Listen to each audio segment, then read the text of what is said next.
আমার মুসলমান বন্ধুগণ, কোন মুমিন গোলাম, আল্লাহওয়ালা গোলাম, আমানতদার গোলাম, নামাজি গোলাম, দিনদার গোলাম বান্দি যখন ইন্তেকাল করে, ইন্তেকাল করবার সাথে সাথে আল্লাহ রাব্বুল ইজ্জত ওয়াল জালালি বান্দি গোলাম ইন্তেকাল করার অনেক আগে আরশে আজিম থেকে, আরশে মুআল্লা থেকে, বাইতুল মামুর থেকে স্পেশাল কিছু ফেরেশতা পাঠায়া দেন। নূরের দস্তরিতে করে তারা সুগ্রাণ জান্নাতি নিয়ে আসেন। যেই ব্যক্তি ইন্তেকাল করবে সে যদি মুমিন হয়ে থাকে, তার মাথার পাশে যে কোনো একটা পাশে ফেরেশতারা বসে থাকেন, ফেরেশতারা বসে থাকেন। এমন সময় আজরাইল চলে আসেন। আজরাইল এসে ডাক দিয়ে বলেন, আপনারা কারা? তারা বলেন, আল্লাহর পক্ষ থেকে আমরা স্পেশালি এসেছি। আল্লাহর একজন গোলাম বান্দি ইন্তেকাল করেছেন। দুনিয়ায় বড় নামাজি ছিলেন, দিনদার ছিলেন, আল্লাহওয়ালা ছিলেন, পর্দানশীল ছিলেন, নামাজি ছিলেন, কোরআন তেলাওয়াতকারী ছিলেন, ইন্তেকাল করেছেন। সংবর্ধনা দেওয়ার জন্য আমরা এখানে এসেছি। নূরের দস্তরিতে করে একটা সুন্দর রুমাল নিয়ে এসেছি। এই রুমালের ভিতরে করে তার রূহটাকে আল্লাহ পর্যন্ত পৌঁছায়া দেব। কোথা থেকে নিয়ে এসেছো? জান্নাতুল ফিরদাউস থেকে নিয়ে এসেছি। এমন সময় হযরতে আজরাইল বলবেন, তুমি পরমাত্মা, শান্তির আত্মা, তুমি বের হয়ে আসো।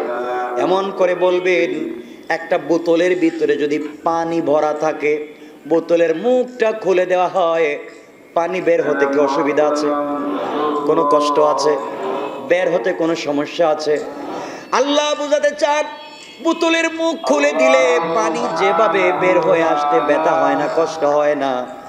আল্লাহর কোন গোলাম দিনদার নামাজি যখন ইন্তেকাল করে, তার রূহটা বের হয়ে আসতে এর চাইতে আরো ভালো হয়ে যায়। কোন সুবহানাল্লাহ। কষ্ট তো হয় না, আরো শান্তি। বের হয়ে আসার পরে নূরের দস্তরিতে করে তার রূহটা নিয়ে যখন আসমানের দিকে যাওয়া হয়, আসমানের প্রথম দরজায় গিয়ে সালাম দেওয়া হয়, কে আসছেন? আপনার হাতে কি? অমুক আল্লাহর গোলামের রূহ নিয়ে এসেছি, জান্নাতের রূহ। ফেরেশতারা বলেন, আমরা তার জন্য অপেক্ষা করতেছি, আল্লাহ আমাদেরকে রেখে দিয়েছেন অপেক্ষা করতে। আল্লাহু আকবার। আমরা অপেক্ষা করতেছি। সবাই মিলে অভ্যর্থনা দিয়ে, সংবর্ধনা দিয়ে তার রূহকে আল্লাহ পর্যন্ত পৌঁছে দেওয়া হয়। আল্লাহর কাছে পৌঁছে দেওয়ার পরে আল্লাহ আবার রূহটাকে বলেন, যাও, যা কবরের ভিতরে তার শরীরের ভিতরে রূহটা দিয়ে দাও। রূহ যখন আবার ফিরিয়ে দেওয়া হয়, আমাদেরকে তিনটা প্রশ্ন করা হয়। মুমিন তিনটা প্রশ্নের উত্তর যখন দিয়ে দেয়, আল্লাহ রাব্বুল ইজ্জত ওয়াল জালাল গায়ব থেকে আওয়াজ করে বলেন, ফেরেশতারা, তোমরা আমার গোলামকে আর কোনো প্রশ্ন করো না, আমার গোলামের কবরটাকে জান্নাতুল ফিরদাউসের মতো করে দাও। আল্লাহু আকবার। আমার গোলাম দুনিয়ার জমিনে ভালো বিছানায় শুইতে পারে নাই, ভালো কম্বল পায় নাই। আজকে কবরে চলে এসেছে, আমার কাছে চলে এসেছে। যাও রে, জান্নাতুল ফিরদাউসের সবথেকে দামি বিছানা বিছায়া দাও, জান্নাতুল ফিরদাউসের দিকে একটা রাস্তা করে দাও।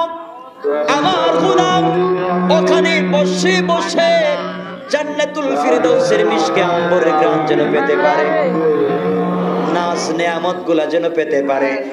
জান্নাতের যতগুলা ফল ফুলের বাগান আছে, সবগুলা ফুল আমার গোলামের জন্য রেখে দাও।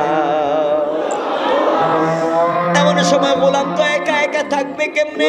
দুনিয়ায় যত নেক আমল করেছিল, সবগুলা নেক আমলকে আল্লাহ একটা সুশ্রী সুন্দর মানুষের সুরত ধরাইয়া তার কাছে বসাইয়া দিবেন, রেখে দিবেন।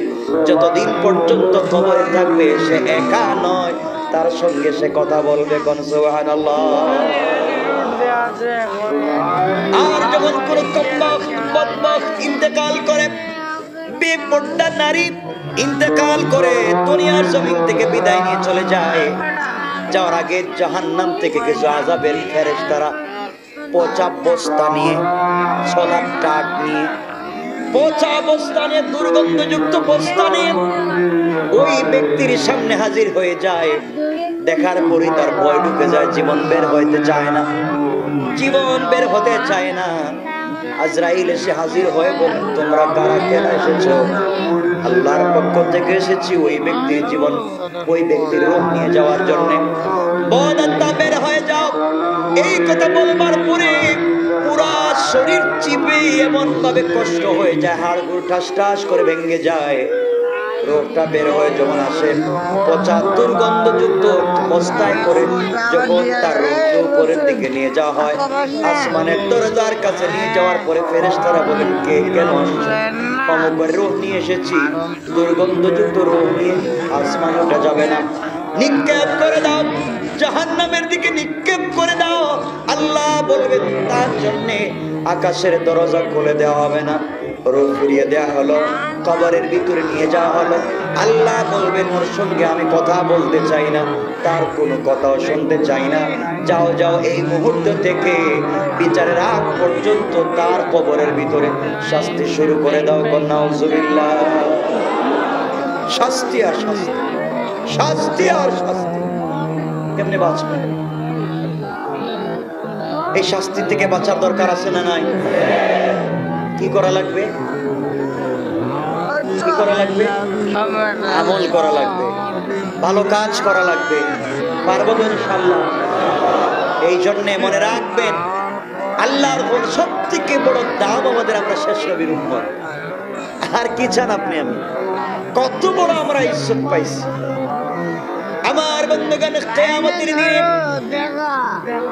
কিয়ামতের দিনে আল্লাহর গোলামের, আল্লাহর রাসূলের কোন উম্মত কে যখন আল্লাহর সামনে হাজির করা হবে, কি অপরাধ, আল্লাহ তো জাহান্নামী গুনাহ করেছে, আপনার কাছে নিয়ে এসেছি, ও জাহান্নামের অধিবাসী, আসামি।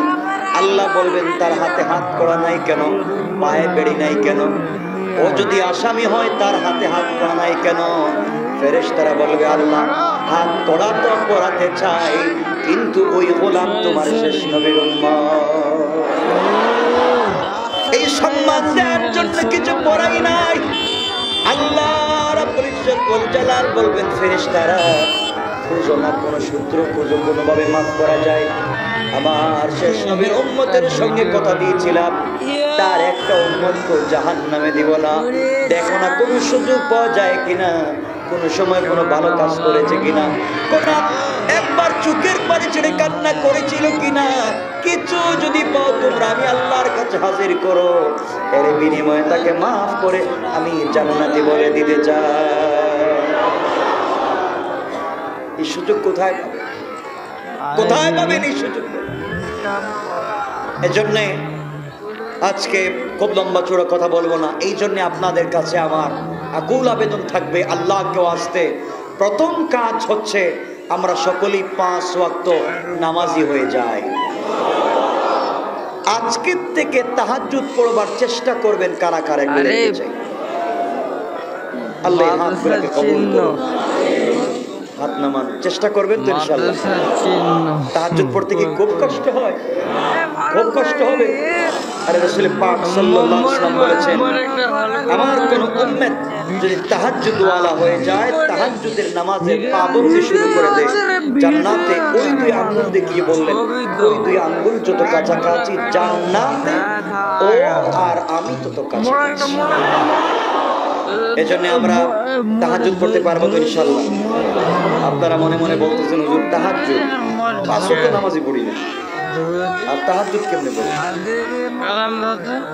এজন্য 5 ওয়াক্ত নামাজ পড়বো ইনশাআল্লাহ, তাহাজ্জুদের নামাজ পড়বো ইনশাআল্লাহ। মিথ্যা কথা আজকের থেকে একবারে বাদ।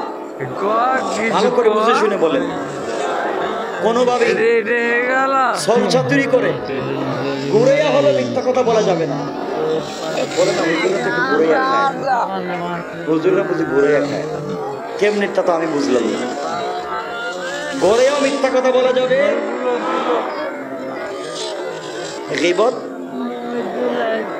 গীবত করা যাবে। বাসায় গিয়ে বাচ্চাদেরকে নিয়ে, স্ত্রীকে নিয়ে নামাজ পড়বেন, ঘরে তালিম শুরু করে দিবেন। সবাই বলেন ইনশাআল্লাহ।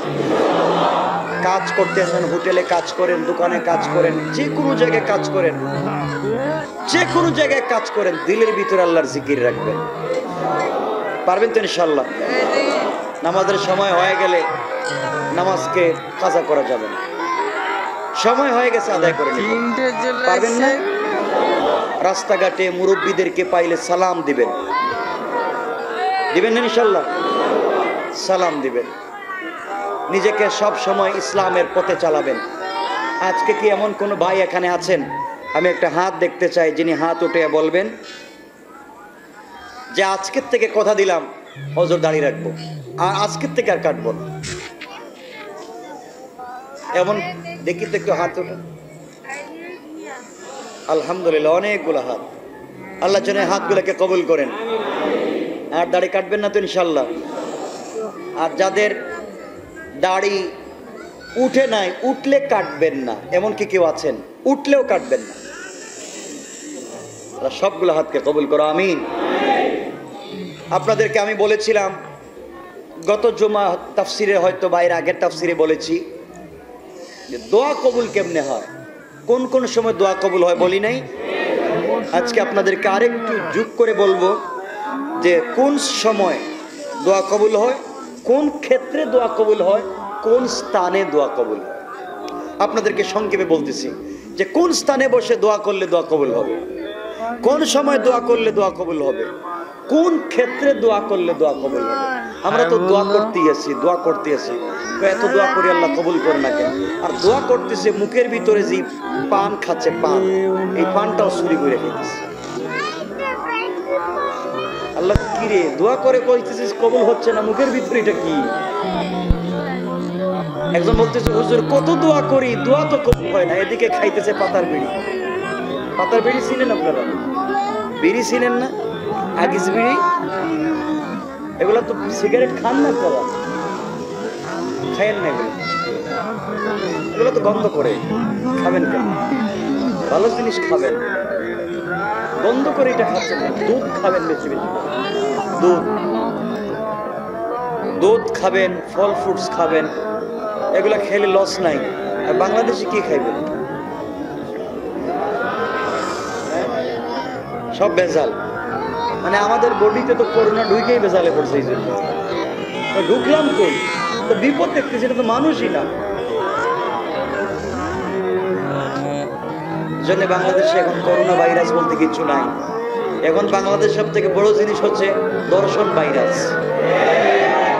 বহুত বড় ভাইরাস হয়ে গেছে, কেউ বাঁচতেছে না। যুবকদেরকে বলছি, তরুণদেরকে বলছি, সময় আছে, চলার পথে অনেক কিছু আসবে। আমার একটা কথা মনে রাখবা, একটা মেয়ের পিছনে দৌড়ে এখন লাভ নাই। একটা মেয়ের কারণে সুসাইড করবা, আত্মহত্যা করবো, কোনো দরকার নাই। একটা মেয়ের পিছনে তোমার জীবন যৌবন ধ্বংস করবার কোনো দরকার নাই। এমন জীবন তুমি তৈরি করো, আজকে একজনের পিছনে ঘুরছো, এমন জীবন তৈরি করো, হাজার মেয়ে তোমার পিছনে ঘুরবে। তো পারো না যে একজনের পিছনে দৌড়া। জীবন তৈরি করো, এমন জীবন। পৃথিবীর মানুষ, অনেক শিল্পপতি বাবারা, অনেক বড় বড় হুজুর ঘুরবে তার মেয়েকে, বলবে আমার মেয়েকে যদি অমুকের কাছে বিয়ে দিতে পারতাম, জীবনটা ধন্য হয়ে যেত। আর এখন চিন্তা করে, বাপ রে বাপ, যেই ছেলের সাথে আমার মেয়েটা চলে,